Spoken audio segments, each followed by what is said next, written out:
আসসালামু আলাইকুম। আজকে আপনাদের সাথে আমি ঝালমুড়ির যেই ঘুগনি রেসিপিটা ডালের সেই রেসিপিটা শেয়ার করব। তার সাথে বাসায় কিভাবে একদম ঝালমুড়িওয়ালা মামাদের মতো ঝালমুড়ি বানাবেন সেরকম অনেক অনেক টিপস থাকতেছে আজকের এই রেসিপিটা দেখলে বুঝতে পারবেন। আর বাচ্চা যদি কখনো বায়না করে বাহিরের অস্বাস্থ্যকর ঝালমুড়ি না কিনে বাসায় এরকম মজাদার এবং স্বাস্থ্যকর ঝালমুড়ি বাসায় বানিয়ে দিতে পারবেন খুব সহজে। আমার ঝালমুড়ি বানানোর জন্য যা যা আইটেম লাগবে আমি সব কিছু রেডি করেছি।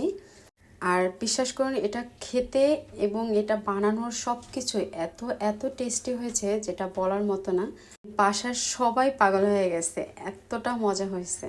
আমি এখানে অ্যাঙ্কর ডালটা নিয়েছি। অ্যাঙ্কর ডালটা আমি 4-5 ঘন্টার মতো ভিজিয়ে রেখেছিলাম, খুব ভালো করে ধুয়ে এখন আমি চুলায় বসিয়ে দেব।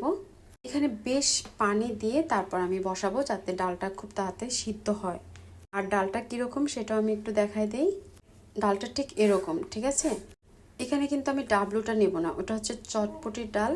ডাবলু দিয়ে করলে হবে, তবে ডাবলুটা করতে বেশ একটু পরিশ্রমের ব্যাপার, কারণ উপরে একটা সাদা খোসা থাকে। এই ডালটাতে কোনো রকম খোসা থাকে না, এটা দিয়ে খুব ইজিভাবে করা যায়। ডালটা যখন বলক চলে আসলো সাদা ফেনাটা ফেলে দিলাম। বেশ কিছুক্ষণ জাল দেওয়ার পরে ডালটা একটু যখন নরম হয়ে আসছে তখন এর ভিতরে দিয়ে দিব তেজপাতা, লবণ, হাফ চামচের মতো হলুদের গুঁড়া, তারপরে আমি এখানে ধনিয়া এবং জিরার গুঁড়া এক চিমটে করে দিয়েছি। এখানে গরম মশলা পাউডারটা একটু বেশি করে দিতে হবে, হাফ চামচের চাইতে একটু বেশি গরম মশলা পাউডার দিয়েছি। আর আদা রসুন দুইটা মিলে 1 চামচ দিয়েছি। সামান্য একটু মরিচের গুঁড়া দিয়েছি। তারপর একটু ঘুটিটা দিয়ে ভালো করে ঘুটে নিলাম। আপনারা চাইলে কিন্তু এটা প্রেশার কুকারে দিতে পারেন, সেক্ষেত্রে 7 থেকে 8টা সিটি দিলেই ডালটা সিদ্ধ হয়ে যাবে। এই ডালটা যাতে দ্রুত সিদ্ধ হয় এই কারণে আপনারা দেখতেই পাচ্ছেন আমার হাতে 1 চিমটি পরিমাণে খাবার সোডা দিয়েছি। এখন আর কোনো কথাই নেই, জাল করতে হবে। জাল করতে করতে যখন এরকম ঘন হয়ে আসবে ডালটা, আপনি চাইলে এখানে সামান্য পরিমাণে টেস্টিং সল্টটা দিতে পারেন। তারপরে এই পর্যায়ে আমি নামিয়ে ঠান্ডা করে রাখবো। আর এদিকে আমি একটুখানি ছোলা সিদ্ধ করে তারপর একটু ভুনা করে নিলাম। শুধু ঘুগনি দিয়ে তো আর ঝালমুড়িটা মজা হয় না, এই কারণে ছোলাটাও ভুনা করেছি।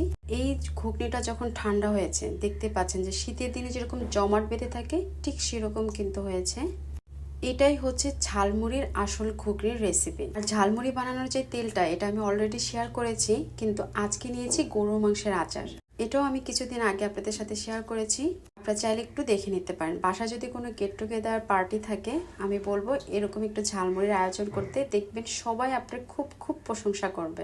এখন একটা ডিব্বা নিয়েছি, ডিব্বার ভিতরে আমি মুড়ি দিয়েছি, তারপর যে ডালটা রান্না করেছি সেই ডালটা দিলাম, ছোলা দিলাম, সালাদের আইটেম দিলাম। আপনারা চাইলে এখানে লেবুর একটুখানি সবুজ অংশটাও দিতে পারেন। তারপর লোকদের মতনই একটা কাঠি দিয়ে তারপরে মেখে নিলাম। আর একটুখানি এখানে বিট লবণ দিয়েছি, এতে করে খাবারের টেস্টটা আরও বেড়ে যায়। ঝালটা আপনার পছন্দ অনুযায়ী দিয়ে নেবেন। ব্যাস তৈরি হয়ে গেল আমার ঘুগনি রেসিপির সাথে ঝালমুড়ি। কেমন লাগছে অবশ্যই কমেন্ট সেকশনে জানাবেন। আর যদি ভালো লেগে থাকে তাহলে রিকোয়েস্ট থাকলো আমার চ্যানেলটি সাবস্ক্রাইব করার। আর অবশ্যই কিন্তু বাসায় একদিন হলেও ট্রাই করবেন। তা আজ এ পর্যন্তই, আল্লাহ হাফেজ।